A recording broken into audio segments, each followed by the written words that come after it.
सुप्रभात बच्चों। जैसा कि हम अपना उपविषय लिंग पहले पढ़ चुके हैं, लेकिन अब हमारे सभी कार्य की पुनरावृत्ति चल रही है। तो आज हम फिर से लिंग अपना उपविषय पढ़ेंगे। तो लिंग क्या है? लिंग जो है वह संज्ञा के विकार हैं।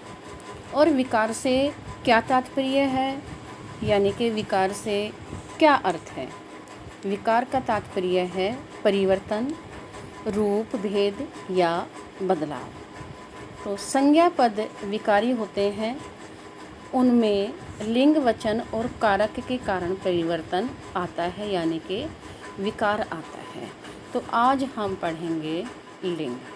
सबसे पहले ही आप देखिए, लड़का पढ़ रहा है, बंदर पेड़ पर बैठा है, दादाजी समाचार पत्र पढ़ रहे हैं। उसके नीचे देखिए लड़का, बंदर तथा दादाजी, ये पुरुष सूचक शब्द हैं, जबकि नीचे लड़की, बंदरिया तथा दादाजी स्त्री सूचक शब्द हैं। तो हम ये कैसे पहचानते हैं? तो शब्द के जिस रूप से पुरुष या स्त्री जाति का बोध हो उसे लिंग कहते हैं। जैसे मोर, मोरनी, बालक, बालिका, कबूतर, कबूतरी, पिताजी, माताजी, भाई, बहन आदि। तो आगे है लिंग के भेद। लिंग के दो भेद हैं, पुल्लिंग और स्त्रीलिंग। पुल्लिंग, जिस संज्ञा शब्द से पुरुष जाति का भेद हो उसे पुल्लिंग कहते हैं। जैसे राजा, भाई, हिरण, कबूतर, लड़का, पेड़, पत्ता आदि, ये पुल्लिंग है। स्त्रीलिंग, जिस संज्ञा शब्द से स्त्री जाति का बोध हो उसे स्त्रीलिंग कहते हैं। जैसे रानी, बहन, हिरनी, मोरनी, शेरनी, लड़की, दादी जी, माताजी आदि। तो उसके बाद है लिंग की पहचान। लिंग की पहचान कैसे होती है? देखो, संज्ञा, यद्यपि प्राणीवाचक संज्ञाओं में नर को बताने वाले पुल्लिंग तथा मादा को बताने वाले स्त्रीलिंग कहलाते हैं। और कुछ शब्द ऐसे होते हैं जो नित्य यानी कि हमेशा पुल्लिंग या स्त्रीलिंग में ही होते हैं। वो कौन से होते हैं और उन्हें पहचानना कभी कभी बहुत ही कठिन हो जाता है। तो आइए देखते हैं कैसे पुल्लिंग की पहचान कैसे करें। देशों के नाम प्राय यानी कि हमेशा पुल्लिंग होते हैं, जैसे भारत, रूस, चीन आदि। लेकिन उसके नीचे ही देखिए श्रीलंका स्त्रीलिंग है और ऊपर बताया गया है कि देशों के नाम हमेशा पुल्लिंग होते हैं। तो ऐसे शब्द जैसे श्रीलंका है, इनको अपवाद बोलते हैं। तो पर्वतों के नाम प्राय पुल्लिंग होते हैं, जैसे हिमालय, कैलाश, अरावली और अल्पियस, विंध्याचल आदि, ये पर्वतों के नाम हैं। ग्रहों के नाम भी प्राय पुल्लिंग होते हैं। चंद्रमा, सूर्य, राहु, केतु, मंगल। लेकिन इसमें पृथ्वी है वो क्या है? अपवाद है। और ये जो अपवाद है, ये यानी कि ऐसे शब्द जो हम कहते तो ये हैं कि पुल्लिंग होते हैं, लेकिन उसमें स्त्रीलिंग में आ जाते हैं, या स्त्रीलिंग होते हैं और उसमें पुल्लिंग में वो बोला जाता है, तो उन्हें अपवाद कहते हैं। दिनों के नाम भी प्राय पुल्लिंग होते हैं। सोमवार, मंगलवार, बुधवार, वीरवार आदि। और ऐसे ही हैं वर्णमाला के अक्षर। वर्णमाला के जो अक्षर हैं यानी कि वर्ण हैं, वो पुल्लिंग होते हैं, जैसे अ, आ, क, च आदि। लेकिन इसमें देखिए ई और री स्त्रीलिंग, अर्थात ये हमेशा स्त्रीलिंग में ही प्रयोग किए जाते हैं, स्त्रीलिंग में ही आते हैं। क्यों? क्योंकि ये अपवाद हैं। वृक्षों के नाम भी प्राय पुल्लिंग होते हैं, जैसे पीपल, केला, नीम, आम, जामुन, अशोक आदि। लेकिन यहाँ पर ये तो कहा है वृक्षों के नाम प्राय पुल्लिंग होते हैं, लेकिन कुछ वृक्षों के नाम खजूर, नारंगी, लीची, नाशपाती स्त्रीलिंग है, तो ये अपवाद है। ऐसे ही धातुओं के नाम, और धातुओं के नाम में जितने भी सोना, पीतल, तांबा, लोहा, स्टील आदि हो गए, लेकिन चांदी जो है वो अपवाद है। ऐसे ही द्रव्य पदार्थों के नाम हैं, तो द्रव्य पदार्थों के जो नाम है वो देखिए पानी, तेल, घी, दूध, लेकिन यहाँ पर अपवाद में द्रव्य है वो, लेकिन देखिए यहाँ पर क्या है, कॉफ़ी, चाय, लस्सी, ये स्त्रीलिंग है, यानी कि ये अपवाद है। अनाजों के नाम भी बिल्कुल वैसे ही, और उसके बाद नीचे अपवाद। ऊपर तो दिए गए हैं पुल्लिंग, गेहूँ, जौ, चावल, चना, बाजरा, तिल, और नीचे जो अपवाद में आए हुए हैं वो है ज्वार, मक्का, अरहर, ये है स्त्रीलिंग। फूलों के नाम भी, अब फूलों के नाम भी पुल्लिंग भी होते हैं और स्त्रीलिंग भी होते हैं। अब पुल्लिंग में गुलाब और कमल, और अपवाद में नरगिस, चमेली स्त्रीलिंग। ऐसे ही पशुओं के नाम, पशु पक्षियों व जीव जंतुओं के नाम पुल्लिंग होते हैं, जैसे खरगोश, कछुआ, कौवा, खटमल, मच्छर, चीता, गरुड़, बाज, गैंडा, पशु आदि, यानी कि ये जो हैं सारे के सारे पुल्लिंग हैं। अब शारीरिक अवयवों के नाम। शारीरिक अवयवों का मतलब है कि जिनमें परिवर्तन ना हो। अवयव कौन से शब्द होते हैं? जिनमें किसी भी परिस्थिति में कोई भी परिवर्तन नहीं होता, अर्थात वो ज्यों के त्यों लिखे जाते हैं, जैसे पैर, मस्तक, दांत, सिर, कान, हाथ आदि। उसके बाद है आव और आवा। पा, पन तथा ना से समाप्त होने वाली संज्ञाएं, यानी कि शब्द के लास्ट में अगर ये शब्द आए तो वे हमेशा पुल्लिंग होते हैं। कैसे? बहाव, तो बहाव में लास्ट का जो हमारा शब्द है उसमें क्या है? आव। जमाव, जवाव में भी क्या है? आव। फैलाव में भी क्या है? आव। चढ़ाव में भी आव, और छिपाव में भी आव, बचाव में भी आव, यानी कि ये सारी संज्ञाएं पुल्लिंग की है। ठीक वैसे ही आवा, चढ़ावा, तो चढ़ प्लस आवा, जब हम चढ़ प्लस आवा करेंगे तो ये क्या हो जाएगा? चढ़ावा। ऐसे ही दिखावा, बुलावा, पहनावा, छलावा, बुलावा आदि। और पाव में देखिए मोटापा, मोटा, और हमने पा क्या कर दिया इसमें?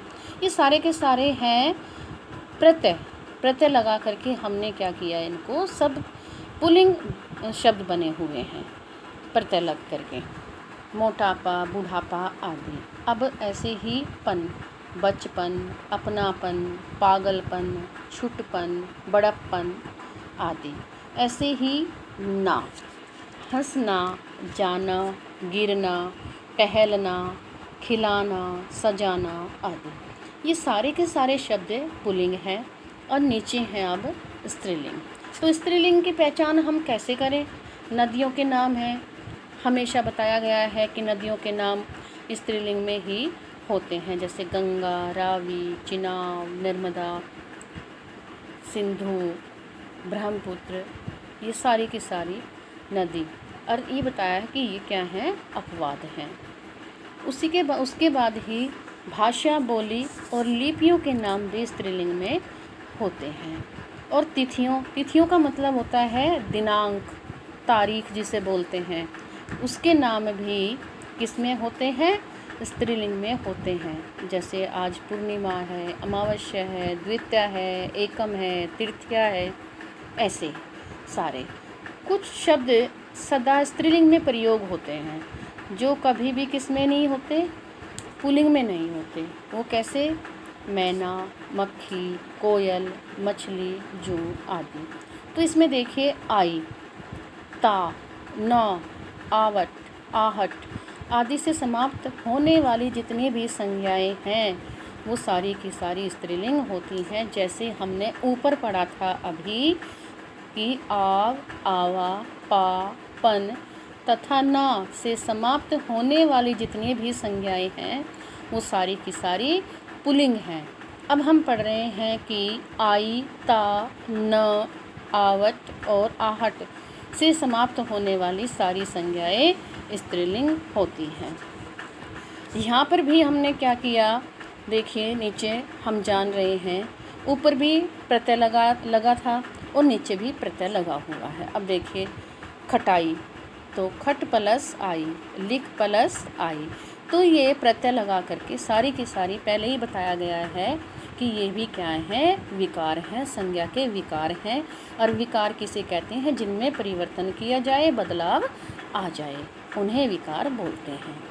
तो उसके बाद लड़ाई, चिकनाई आदि, ता से नीचता, महानता, शालीनता, सभ्यता आदि, न से जल से जलन हो रही उसको तो तपन, तप रहे हैं किसी चीज़ से, चुभन आदि, आवट से सजावट, बनावट, थकावट आदि, और आहट से घबराहट, चिकनाहट, मुस्कुराहट आदि। अब नीचे कुछ बताया गया है कि प्राणियों के समूह को बताने वाली संज्ञाएं पुल्लिंग और स्त्रीलिंग दोनों ही हो सकती हैं। अब वो कैसे हो सकती हैं पुल्लिंग और कैसे स्त्रीलिंग हो सकती हैं। पुल्लिंग में देखिए दल, वर्ग, समूह, समाज, और बिल्कुल ठीक उन्हीं को ही जो उनका ही अर्थ बिल्कुल ठीक वैसा ही निकलता है, जैसे भीड़, सेना, सभा, कक्षा आदि। तो ये जो भीड़, सेना, सभा, कक्षा आदि, ये सारी की सारी स्त्रीलिंग है, और ऊपर दल, वर्ग, समूह, समाज पुल्लिंग है। अब पुल्लिंग से स्त्रीलिंग में परिवर्तन कैसे करें, तो उसके लिए भी क्या है, कुछ नियम है। तो पुल्लिंग शब्द को स्त्रीलिंग में बदलना लिंग बदलना कहलाता है, और लिंग बदलने के कुछ नियम हैं। अब वो नियम कौन से हैं, कैसे हैं, देखिए अ तथा आ से समाप्त होने वाले जितने भी शब्द हैं उसमें हम क्या करते हैं, ई प्रत्यय लगा देते हैं, और ई प्रत्यय लगा करके हम उन्हें किस में बदल लेते हैं, स्त्रीलिंग में बदल लेते हैं। जैसे मुर्गा, मुर्गा में मृग, और मृग से मृगी, तो यहाँ पर क्या हो गया, हमने इसमें ई प्रत्यय लगा दिया। देव, देव में ई प्रत्यय लगा करके देवी, यहाँ पर क्या बन गया, ये स्त्रीलिंग बन गया।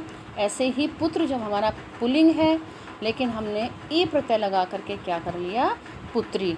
ऐसे ही दास और दासी, गीदड़, गीदड़ी, बेटा, बेटी, मामा, मामी, घोड़ा, घोड़ी, तरुण, तरुणी, ब्राह्मण, ब्राह्मणी, गधा, गधी, चाचा, चाची, रस्सा, रस्सी, बकरा, बकरी, लड़का, लड़की। ये सारे के सारे जो हमारे जितने भी ये शब्द मैंने अभी बताए हैं, पढ़े हैं, ये क्या किया है कि ये पुल्लिंग हैं, लेकिन इनमें ई प्रत्यय जोड़ करके इनको स्त्रीलिंग बना लिया गया है। ऐसे ही बिल्कुल ठीक नीचे अ से समाप्त होने वाले शब्दों के अंत में अ को आ में बदल करके अर्थात परिवर्तित करके क्या कर लिया, स्त्रीलिंग बना लिया। ऊपर तो क्या लगाया था, ई लगाया था प्रत्यय, और अब नीचे क्या लगाया, आ लगा दिया।